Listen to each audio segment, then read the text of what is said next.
Hello, friends. Welcome to the ATC Double Cut. In this episode, I will talk about a recent blog post with the title, Getting Started with Clipping Volume. I will also talk, if I remember to, a little bit about turf nutrition and an interesting conversation that I had yesterday with my translator, Mr. Ueno, as we were giving a couple seminars in Tokyo. But first, let's go through this blog post. It is one that I wrote after visiting a couple golf courses in Bangkok last week, and I was talking about how you can adjust the clipping volume to produce the desired playing surface, because for some people, they don't quite understand what you can do if you start collecting the clipping volume. And I hadn't really thought about it this way before in terms of how you could actually bracket your green speed. You could bracket your desired green speed with what the clipping volumes are that allow the grass to produce, or that allow the surface to produce that type of green speed. So I described it in this blog post, and I put it into 5 steps. I think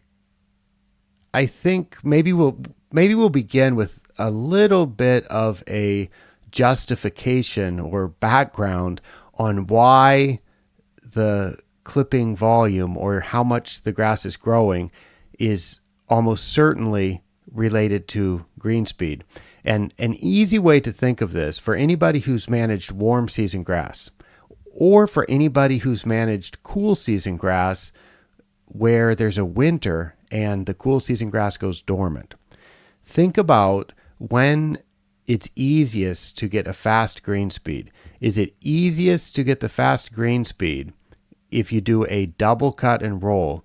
Is that easiest if you do it when the grass is not growing and when it's dormant?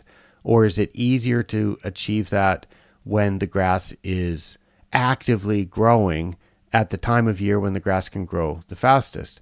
And it's obvious that if you double cut and roll a dormant green, it's going to be a lot faster than if you double cut and roll a green that is actively growing and that you're harvesting a lot of clippings off of. In fact, I had a conversation yesterday with a superintendent from a golf course in Japan. In Japan, there's some courses that use the 2-green system. I think it's about 30% of the courses in Japan have the 2-green system, where there's 1 tee per hole and 1 fairway, but then you can play to one of 2 greens, and one of the 2 greens will be in play on a particular day. So sometimes those greens are the same grass. What's most common today is for the greens to be 2 bent grass greens, if the courses are using the 2-green system.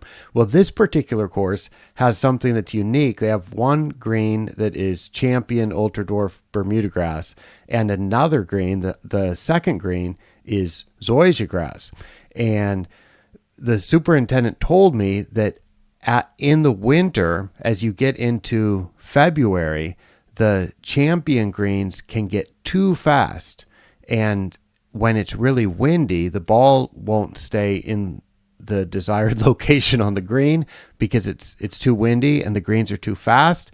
And because of that, they sometimes have to use the zoysia greens. And the zoysia greens have more resistance to the ball roll. And because of that, the greens can remain playable. So that's a case where even with no maintenance, the green speeds can increase, and the clipping volume obviously is 0. The grass is not growing. And this is an easy way to understand that when the grass is growing, you have to do a lot more work to achieve the green speed, and you have to cut away more clippings. But if you're cutting a lot of clippings, the green speed will be slow because there's too many leaves there, and the effective cutting height will be higher. So that's the concept. And so it really makes sense if you're trying to manage the green speed, which we are. We really don't try to manage the clipping volume. We're trying to manage the playing quality of the surface. And to do that, it can be really useful to know what the clipping volume is, because you want to have it in a certain range to create the desired playability that you want.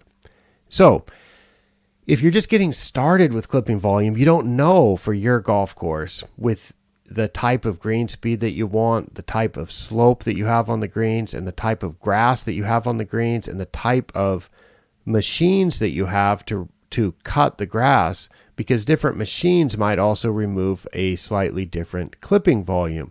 So you need to start measuring it. So you do that by measuring the green speed and measuring the clipping volume. And after you do that, you can plot it.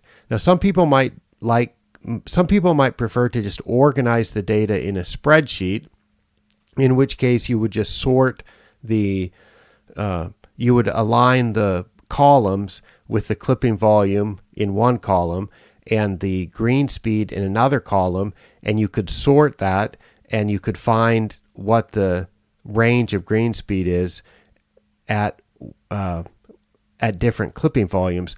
I much prefer to look at this visually, because I prefer to look at charts rather than looking at data in spreadsheets. So I plot this, and I plot this in a chart that looks like the chart shown here, with the title Clipping Volume versus Green Speed. And I've done this with clipping volume on the horizontal axis. And in this case, it goes from 0 to more than 40 milliliters per square meter per day. And I've expressed this as the 7-day moving average. And by doing it that way, I can include some of the green speed measurements on days when the greens were not mown, because even if you don't mow the green, but you're calculating the 7-day average of clipping volume, you can just look at the today was a 0, and the previous 6 days are going to be whatever they are. So that gives you a clipping volume number. And then on the vertical y-axis, I've plotted the Stimpmeter measurement in the morning. And the Stimpmeter here goes from more than 11 feet down to less than 7 feet. And this is over 2 years of data at one golf course. So we're talking the same grass type, the same mowers, the same maintenance, the same growing environment. It's just the grass grows at different rates, and there's different weather through the year. And so you get this type of scatter plot. And for those who are listening to this, there is a trend. For those who are watching this, you will see what the trend is. For those listening, there's a trend of having a higher green speed when the clipping volume approaches 0. And remember, I said the clipping volume was a maximum of more than 40 milliliters per square meter per day. And the values for green speed do not, anything that's more than 35 milliliters per square meter at this golf course, the green speed is less than 8 feet.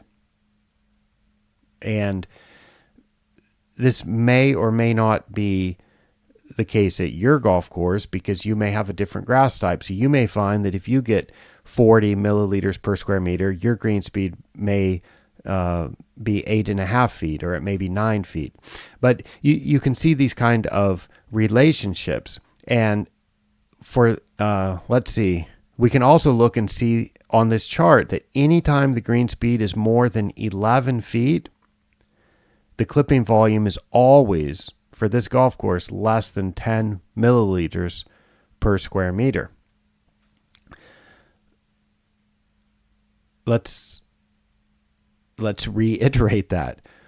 When the green speed is more than 11 feet, the clipping volume for these 2 years of data at this golf course, the clipping volume was never greater than 10 milliliters per square meter. And when the green speed, when the clipping volume was more than 35 milliliters per square meter, the green speed was always less than 8 feet.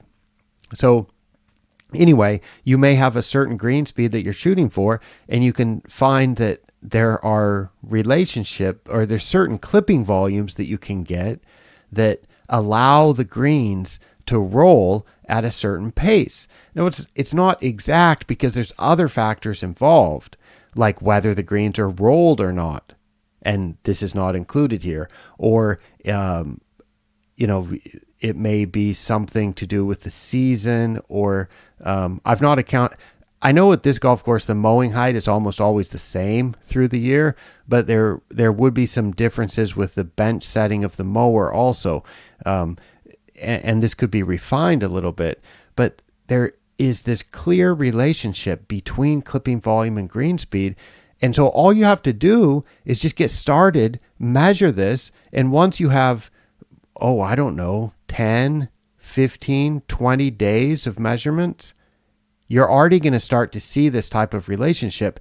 And then the information will get even more valuable as you add more days of measurements to this, and you'll start to see the relationship that you have at your property, and you can then fine tune the type of clipping volume that you want in order to achieve your desired green speed.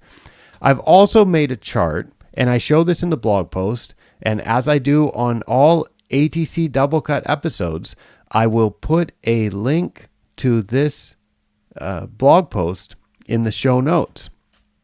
So I then drew boxes around particular green speeds, and I looked at a green speed range from 10.5 feet to 11.5 feet, and I drew a box around all of the points, all of the clipping volume points on that scatter plot where the green speed was in a range from 10.5 to 11.5 feet.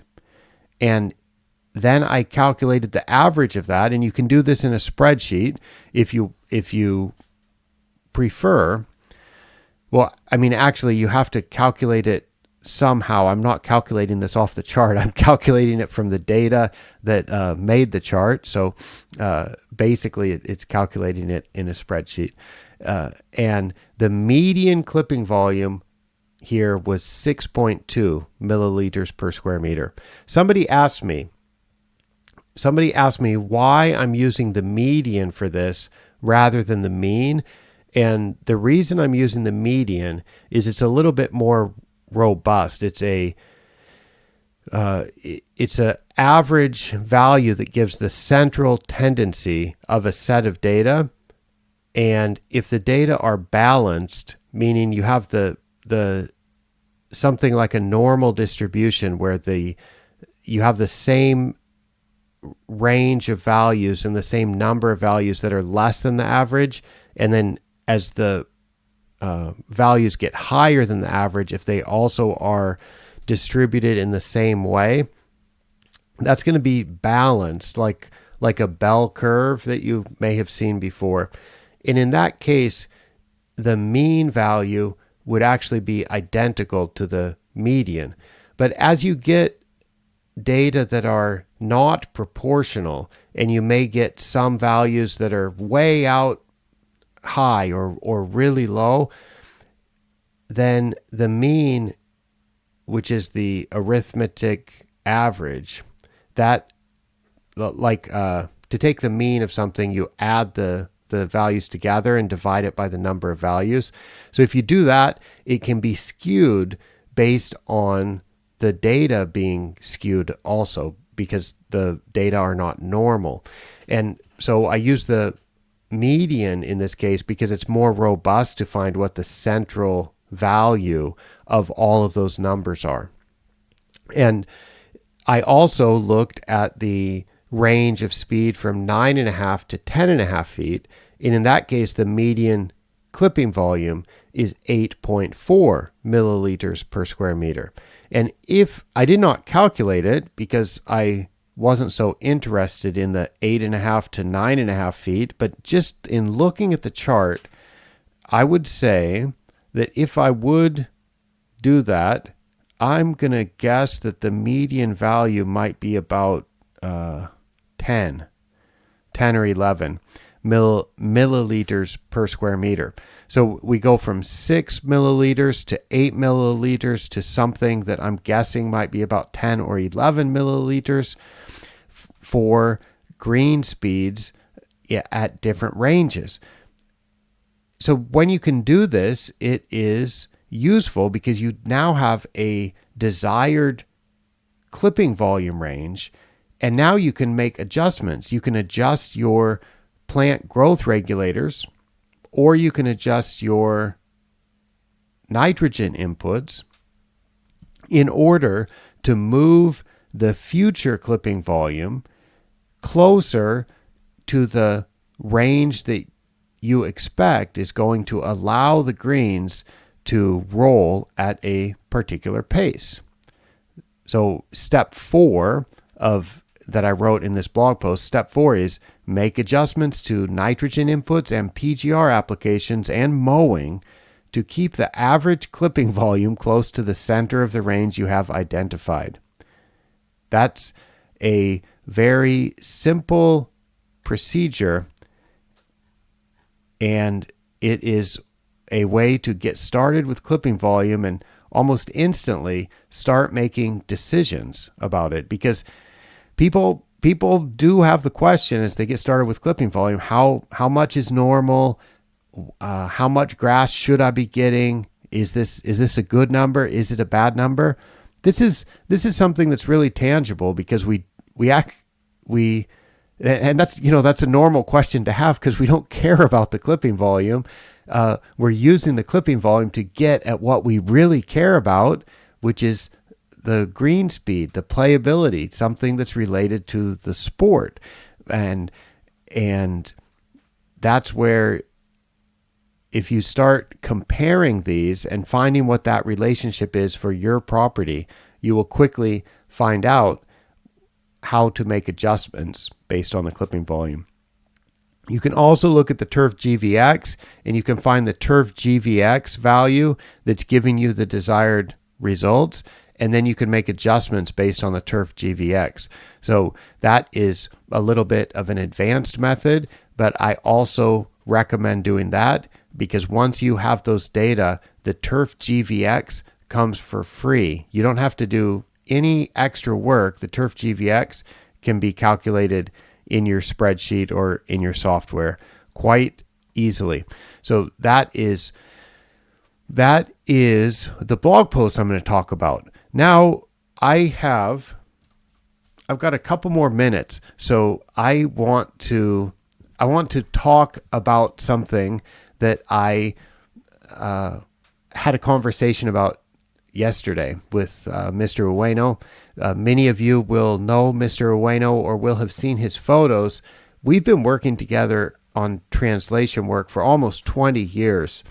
He's the leading turfgrass translator in Japan, and I've had a chance to do lots of seminars in Japan and written a magazine column for many years in Japan, and he translated more than 200 all of the articles, which is at a count of more than 200 now, which we've been doing every month for 17 years now. So I date myself as I start thinking about how long I've been doing this kind of work. Anyway, we were talking yesterday about complexity of turfgrass management, or a more simple approach, and how I tend to just think of trying to simplify everything. And I'm not saying to do less. I'm just saying let's do what is essential. And it seems natural to me to just find what we really need to do and then do that really well. And that's going to lead to better turf conditions. And I know there's some people that I just tend, or companies who have a completely different philosophy. And of course, you can get good grass that way, but it doesn't make sense to me to try to take every new product and apply it and just keep stacking on, adding on new product after new product that have these claims that this product is going to do this and this product is going to do that, and just adding those on. And I thought about a couple of things, and I mentioned them to Mr. Ueno. It's like we can see grass in nature, and some grass in nature can be really beautiful and very high quality and quite a nice turf. And when we see that grass in nature, it does not receive any nitrogen whatsoever. It doesn't receive any potassium whatsoever. It receives no calcium additions. It's just growing, and it is doing just fine. And then so we were talking like that, and then I'm like, okay, so with managed turf grass, that probably doesn't work because we're putting more traffic on it than the usual grass in nature. So for something that we need to do when we have managed turf grass is we need to add a little bit more nitrogen because we need to increase the growth rate. So this is kind of related to that clipping volume that's ostensibly the topic of this episode. We may need to increase the growth so that the grass can tolerate and recover from the extra traffic that it gets from being a managed turf grass and a turf that gets traffic that goes across it. So we need to do that. And then if we add a little bit of extra nitrogen, that means the grass is going to be using a little bit of extra potassium. The grass will be using a little bit of extra calcium. The grass will be using, but these are tiny amounts. It's just using a little bit, and it's using them in proportion to how much the grass is growing, to how much extra the grass is growing than it would have been in nature. So in that way, it makes sense to supply just a little bit extra potassium in proportion to how much nitrogen you've supplied to increase the growth. And it makes sense to apply a little bit extra of everything. Unless, of course, the soil has ample amounts. That's why we do soil testing. That's the basis of MLSN. Because if the soil has enough of something, then it really makes no sense to add it as fertilizer. And I mentioned to Mr. Ueno the recent research, which I've written about at Pace Turf. So Pace Turf subscribers will already be well aware of this, but there's the interesting and recent research from Rutgers University that found that potassium additions increase dollar spot on Poa annua, and potassium additions increase dollar spot on creeping bentgrass. Now, that to some people is going to be an unexpected and undesired outcome, but by this point in my career, I'm not surprised by that anymore, because in my graduate school research, we found that potassium additions increased the incidence of snow mold on creeping bentgrass. And of course, that's been followed up with research by Dave Moody, and also it's been well documented year after year after year by Doug Soldat at University of Wisconsin. And so we know that adding potassium can increase some diseases. And I think this is all about balance. Now, I